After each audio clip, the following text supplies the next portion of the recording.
I hope that what we see are AI supported tools that you can then apply to assess your portfolio.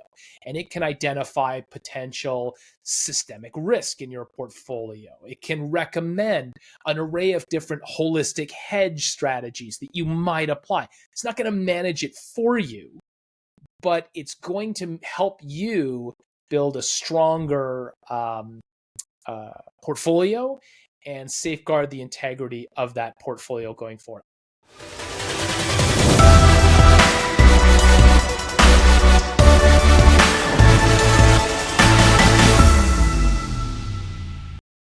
Hi, everyone. My name is Cam. Welcome back to the InvestBall podcast. I'm joined today by Ryan Pannell, the CEO of Kaiju ETF Advisors, who have pioneered the DIP AI-based ETF. I know this is a very topical area for individuals today around ChatGPT and whatnot. So Ryan, I'd love to have you kind of dive in a little bit on how AI is being applied into the asset management space. But I guess as maybe a bit of a starting ground, I'm curious to hear a little bit more about how AI has been leveraged in the finance space traditionally. Sure. Well, it's been around for a while. I mean, I think there are parallels when it comes to adoption with what you saw with blockchain and tokenized assets, right? When it exploded into the global consciousness, and everyone was like, what's this new cryptocurrency thing? And guys who've been trading tokenized assets for years, I've been doing this for almost a decade. This isn't new. The technology's been around. You just sort of woke up to it. And I think that's where we're at with AI now. It's like it appears to be brand spanking new or have gotten to a point where it's actually usable, but it's been around for a long time. It's just gone through layers of sophistication. So traditionally in investment management, it's only been available on the private fund management side. There's not been anything that's available publicly, certainly no mutual funds, no ETFs prior to.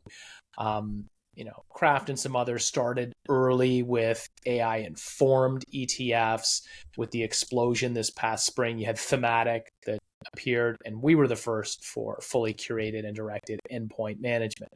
But that's been happening in the private fund space for some time. I mean, probably the most secretive and famous fund manager that used it would be Renaissance Technologies, and they've been doing this for 30 years, right? It's just, when you return an average of 67% net of all fees over 30 years, across 30 years, and you are employee owned, nobody talks about it. So very little information comes out of that shop. It's kind of like we joke that they're a brain trust black hole, right? They keep sucking scientists in, but nothing ever comes the other way. 30 years, we've learned like two things about them. That their win rate is just above 50%, and that their system operates on only about $10 billion. So on the private fund side, where we've been using this now for like half a decade, it was reserved originally for a subset of funds that a manager might offer. There were a couple of shops that were just straight AI, but really it was more AI informed, heavily quantitative. For us, we made the switch to completely AI curated and directed strategies and implemented portfolio management in 2019, really, is when we just like the system was making the decisions across all our strategies.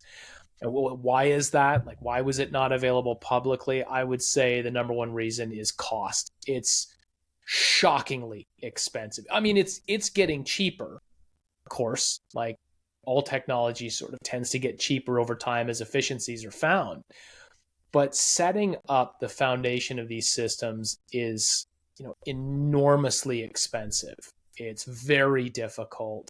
It's extremely time consuming. Like, you're not seeing the output of this for 12 to 18 months. So in line with startup expectations where, you're just lighting money on fire and you're not making anything. And then on top of that, the human assets are really difficult to find. It's not like you could just go out and pick up the top minds in artificial intelligence. I mean, there are no degrees in artificial intelligence. What did you study at university? Oh, I have an undergrad, a Bachelor of Science in Artificial Intelligence and Machine Learning.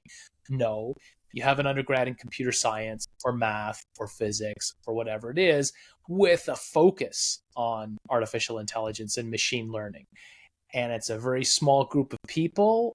The time it's taken to get through the academic cycles, you've got like the first cohort of machine learning specific PhDs pumping out over the last 5 years, and they're gone before the PhD is issued. I mean, and I don't blame anybody. We do the same thing, right? We have a formal relationship with Imperial College and the University of Zurich. We get MSc candidates that come through our pipeline, and the PhDs who run our programs make offers to those who are suitable at the end of their academic studies. They just sort of seamlessly come behind the curtain, as it were. So that all of that together, it's a huge and heavy lift for a fund. If you're managing 100 million, 250 million, and you are used to a 2 and 20 fee structure, you got 5 guys sitting around doing monthly to quarterly rebalances, reading 13 Fs and Ds, and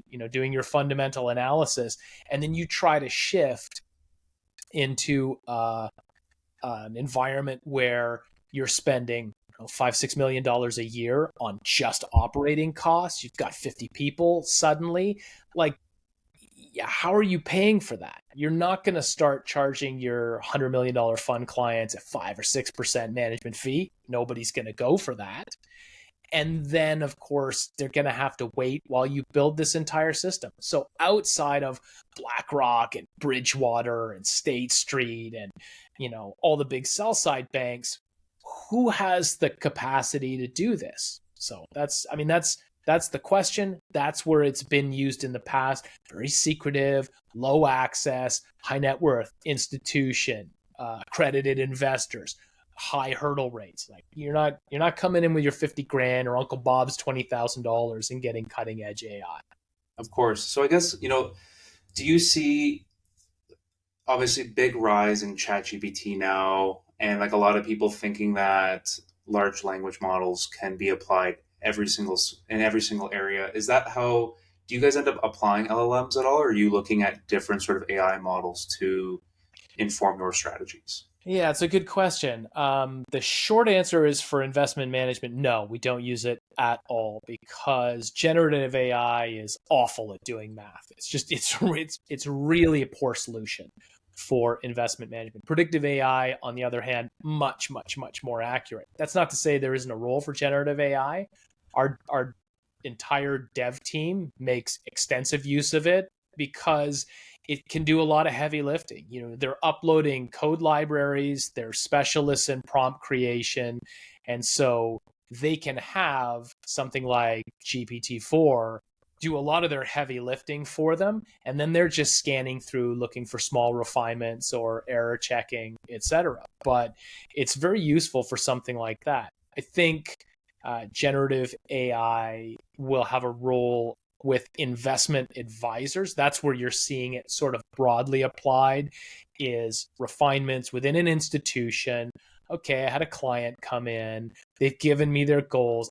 I can give generative AI system these prompts. Here's the client, here's the age, here's the capacity, the risk factor, the capital base, the portfolio construction they're comfortable with. Can you make some recommendations, sort of thing. Like, that's where I think it'll be useful institutionally. But for what we do, discrete portfolio management, trade management, etc., no, you need the predictive side of it. Is the way to go for that. And I think that's, you're going to see further development when it comes to that, but generative has a place. Yeah. Okay. Very interesting. So knowing that this space, to your point, you might need a PhD in, or you might need lots of capital to get access to like a private pool where they're deploying this. Where are some areas that a generalist retail investor could get access to AI products? Um, I think you got you got three different options. One, shameless plug for our own ETF DIP. If you're interested in AI actually making the investment management decisions, if you have a degree of comfort with that, you think, okay, this is powerful and it's demonstrated capability, and I would like the AI to do the trading. Then you've got, our ATF, and I don't kid myself, like there will be others. Others are going to go that route. I mean, if you look at DIP's last 90 days of performance, right? Nobody touches that. There's no human stepping in and saying, well, let me help you out with your 2 billion discrete examinations every afternoon, right? This is just the system doing it autonomously. So clearly, with it's double the performance of the S&P 500 in the last 90 days. So it's clearly capable of outperformance. If that's what you're looking for, I want the technology to literally work for me, then that's a route that you can consider. And there'll be more options coming down the pipe from us and others. Then you have the next group, which is AI informed. So you're not sure if you want the AI to make the endpoint investment management decisions for you, but you think it can probably make a good fund manager better by sifting through an enormous amount of data, doing endpoint calculations that can give them a clearer picture to then make the investment management decisions themselves. So you have AI doing a lot of heavy lifting, but you still have the human layer. And that's a lot of the other quote unquote AI ETFs. They're AI informed, right? So you still have a PM team with years of experience, but the AI is helping them get to a clearer answer faster. So that may be a midpoint for you. And then, finally, you have thematic AI ETFs. Like you're not going to get the technology to work specifically for you. You just think that technology has a bright future, like electric vehicles or solar or whatever it is. Like I don't know which semiconductor company is the best semiconductor company. Great. So I'm going to do SMH, and I think semiconductors have a bright future. They do. So, you could do the same thing with thematic AI ETFs. There are two challenges that come with that though. One, if you take a step back and you think about how these things are created, you got a group of investment managers that are selecting what they think are the leading AI companies to put into this portfolio. They think that AI is just the next best thing, and they believe in it fully. And yet none of them use AI in making these selections. So it's a little strange that you think the technology is so powerful and it's going to be so formative. Oh, but I don't use it. I don't really know how to use it. Yeah. I think that these guys might.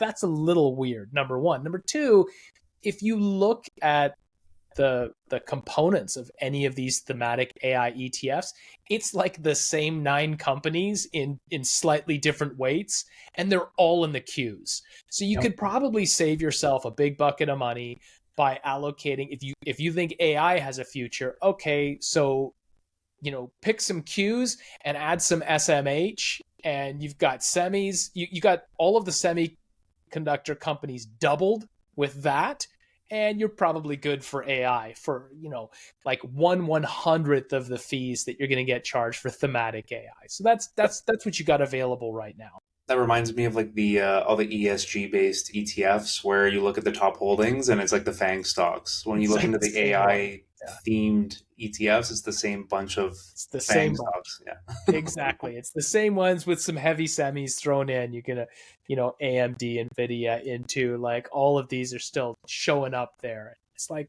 where have I seen this before over and over and over again? For what? Like 75 basis points? You don't need to spend that for that. Exactly. So to double click into the AI informed versus the AI powered side of things. Did you guys ever run your own experiments where you ran like a fully AI based model versus an AI informed model to show kind of the discrepancy between like what humans can have some discretion over and how that ends up uh, probably underperforming the actual AI driven model? Yeah, I mean, we we didn't sort of just like pop out of a rock and start managing money professionally and get right into AI. Like, we've been doing this for a long time as from the quantitative side, right? So we've always been, science informed investment manager. But we started the new series of funds in 2013, and it was systematized trading, right? And heavily quantitative. But there was a human management component to that, right? Like the off ramp, especially, which is now completely AI for us. We run an AI off ramp called the ARC, which is the AI risk containment system. And that just handles the exits of positions when it determines that an objective has been met or is not likely to be met. But that used to be manual, right? There's a quantitative field culling mechanism. Then there was a manual layer. Okay, these look good to me. I'm going to put these on. And then some things followed the rules and some things didn't. Oh God, this has behaved really oddly. What do I want to do with this? And these are the successful strategies that we teach the AI systems when we build one around a strategy. It always starts for us. It starts with a human incepted strategy. This always worked for us. This made money. We'll build this. Okay, cool. And then there's a refinement layer. So you've given it rules, right? You're going to trade skewed iron condors. You're going to trade iron butterflies. This one's just going to do disparately combined ratio spreads, whatever it is going to do. This is mean reversion in equities. So you teach the strategy, and then you say, okay, within that machine, do you see any more efficient or better way to do that? And the machine comes back and says, actually, if you structured it like this, it looks like that. And you go, wow, okay, I would not have thought that. Oh, that's interesting. Let's try that. And then as that machine learning layer, kicks in and starts to make refinements like every single day, the clearest indicator that it's superior, and we're talking about like pattern-based systematic trading here, right? Like, we're not talking about like global macro or other asset classes, right? AI is not great for everything, but for this, it returns performance that regularly that you achieved like at your best month ever a couple of times. And that's where you really sort of see, okay, so what was the problem? Yeah. The people are their problem, right? And so when we launched DIP, and the questions from some of the regulators were like, the portfolio management team, like, what are you guys doing? Like, does this thing give you recommendations that you then consider? And it's like, every day this thing looks at 220 terabytes of tick data and performs 2 billion discrete examinations. No, generally we don't say, gee, I don't know, machine, I think the weighting that you placed on Disney is a little heavy and I'm going to adjust that. No, I mean, yes, we do give it a sanity check, from the perspective of, is there an obvious mistake that's been made? Is there, it's a collection of very complicated programs. It's never broken, but it's possible that it could. So we check it. But do you overrule that? Add this variable into the mix that would totally break everything? Yeah, no. I mean, we're required to say things like may exceed human capabilities. It's like, show me the human that matches that machine. I will hire that man or woman on the spot. So that's really where it is. But the AI informed, to answer the second part of your question, there's all kinds of investing where that's appropriate, right? And I keep using the example of global macro because that's not something that AI is able to do. You're not going to have a geopolitical decision occur and then have some AI system accurately determine economic fallout, like multi-region economic fallout. Like, it's not going to be able to tell that Putin's going to invade the Ukraine, and it's not going to be able to tell you, okay, so I think he's going to invade, and I think this is what will happen in every market everywhere on the planet. It's awful at that. It doesn't understand context. It doesn't understand nuance. There's no pattern that it would recognize in that. So that's an area in which you're really looking for years of focused human experience, building expertise in cross-regional asset management, but they want to get to the information faster.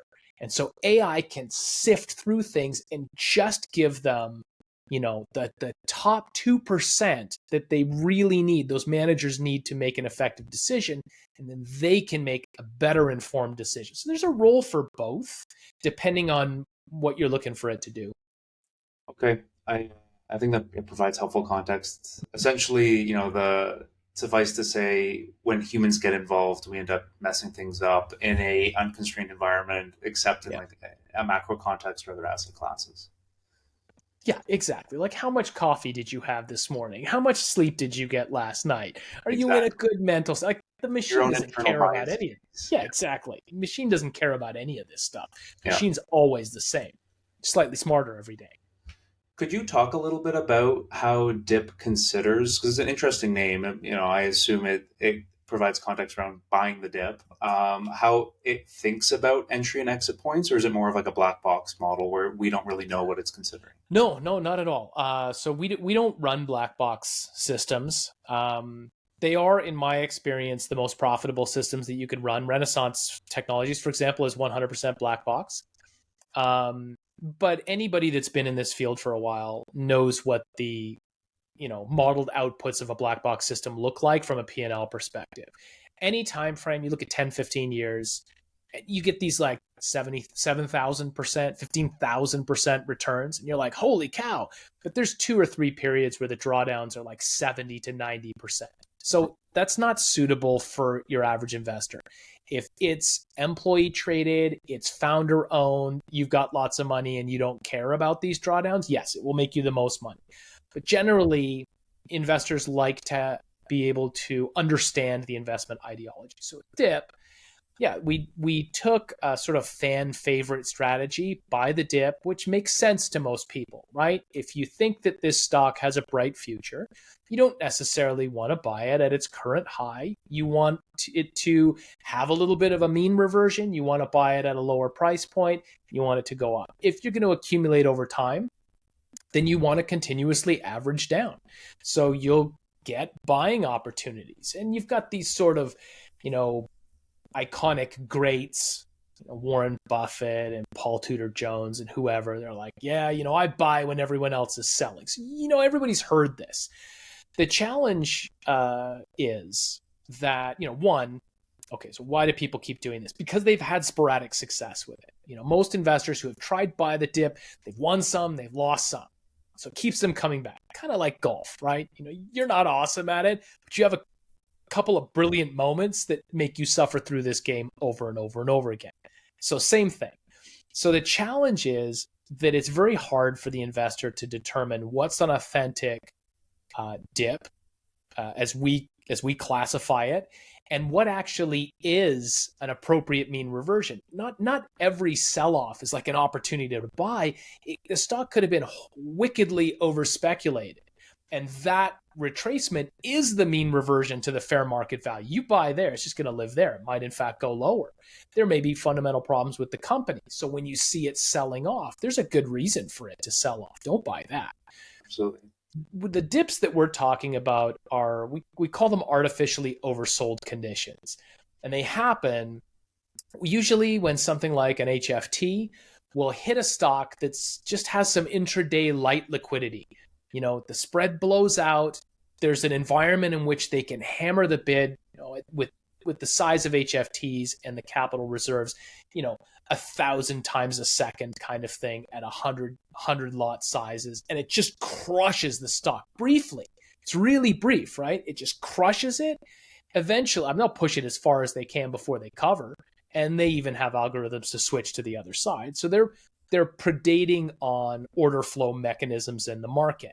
But ultimately, they hit an institutional buy zone, which is like, Prius slamming into a locomotive.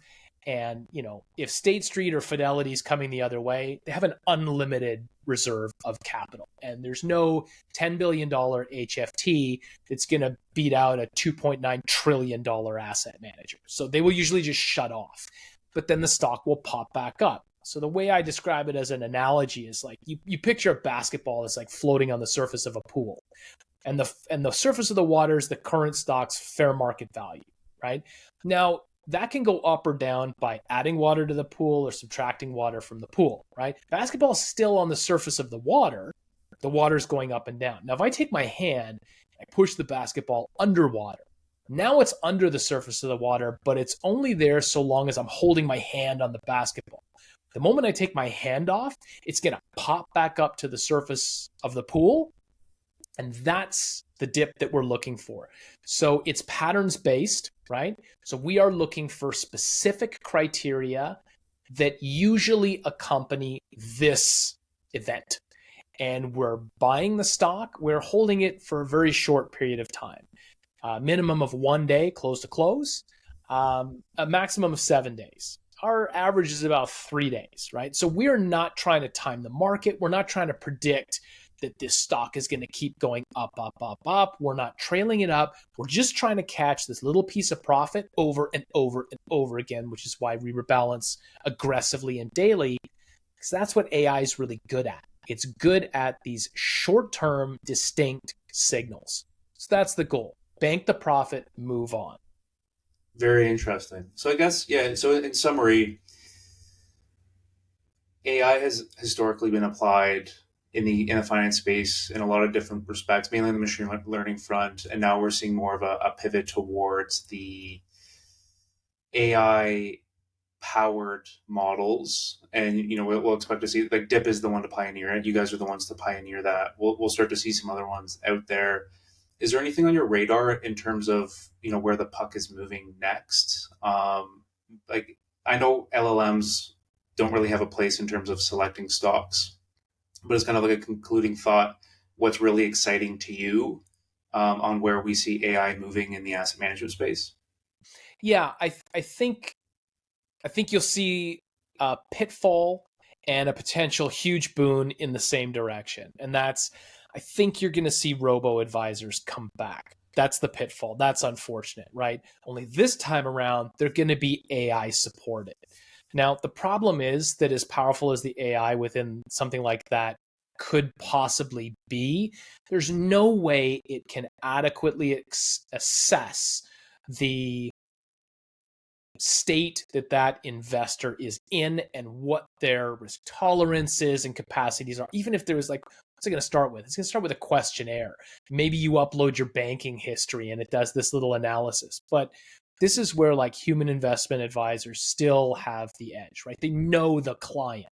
So even if the client is having a good month and is like, yeah, man, my risk tolerance is awesome, the AI is going to give you a bad portfolio for 3 months down the road. So that's dangerous. Where I think, there could be a shift, and there will be, that would be a huge boon, is in the analytical space. Okay, so you're the human, you've worked with your investment advisor, and you've constructed a portfolio that you're comfortable with. I hope that what we see are AI supported tools that you can then apply to assess your portfolio. And it can identify potential systemic risk in your portfolio. It can recommend an array of different holistic hedge strategies that you might apply. It's not going to manage it for you, but it's going to help you build a stronger portfolio and safeguard the integrity of that portfolio going forward. I really hope that we see that, because AI is great at that. And that could be a huge, huge, huge benefit to any investor at any size. Completely agree. And that's, selfishly an angle that we've been going down towards as well, but it is a very difficult angle to end up, commercializing all It's that like a IP lead around. in for But I agree, InvestiPal it's a very there. exciting Just space. I guess so, Ryan. I really appreciate the time on this. If anyone's interested in learning more about DIP, we'll put that in the show notes. Is there anywhere else, as a quick plug, that you'd like to mention where we could find out more information about Kaiju? Sure, yeah. If you're interested in DIP, you can go to dipetf.com. Fund summary has performance, fact sheet, white paper, etc. And then the site, just for investors or advisors, has key information. For Kaiju in general, if you're interested in the private fund management side, that's kcm.ai, Kaiju Capital Management. And our SEC registered RIA is kaijuetfadvisors.com. So we'll all bring that under the kaiju.ai umbrella at some point in the next 4 months, but for now, they sort of float out there separately. Okay, lovely. Well, sir, I really appreciate the time, and thank you for everyone who's tuned in to listen to us.